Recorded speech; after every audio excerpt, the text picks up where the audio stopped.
Ah, what a great day to curl up with the killer book of serial killers. Chapter 1. Albert Fish. In 1928, the Budd family, who lived in New York, put out an ad for their oldest son, Edward, who was looking for work. The next afternoon, a well-dressed man, who introduced himself as Frank Howard, came to their door.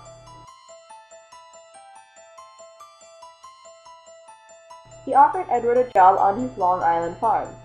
The family happily accepted the job for Edward, so Mr. Howard told them that he would come back next Saturday to pick Edward up.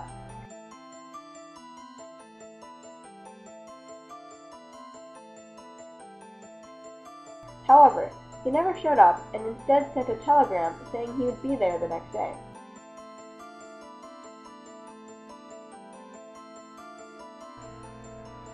Mr. Howard showed up early the next day, so Edward was not ready to go.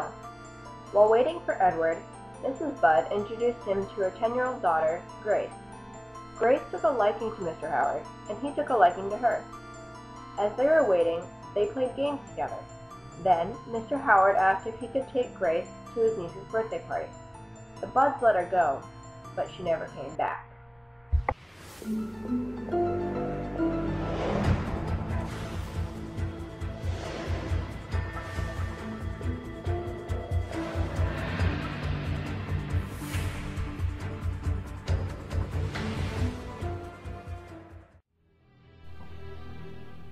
On Sunday, June 3rd, 1928, I called on you at 406 West 15th Street. Grace sat in my lap and kissed me. I made up my mind to eat her on the pretense of taking her to a party. You said yes, she could go. I took her to an empty warehouse in Westchester I already picked out.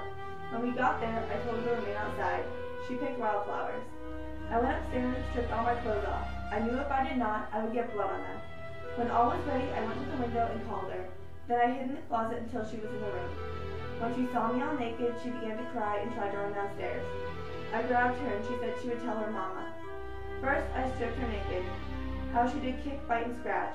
I choked her to death, then cut her into small pieces so I could take my meat to my rooms, cook it, and eat it.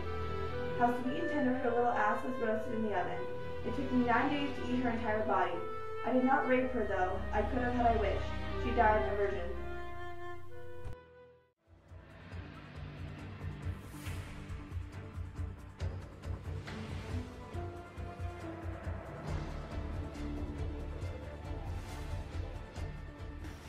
Wow, I sure learned a lot about serial killers.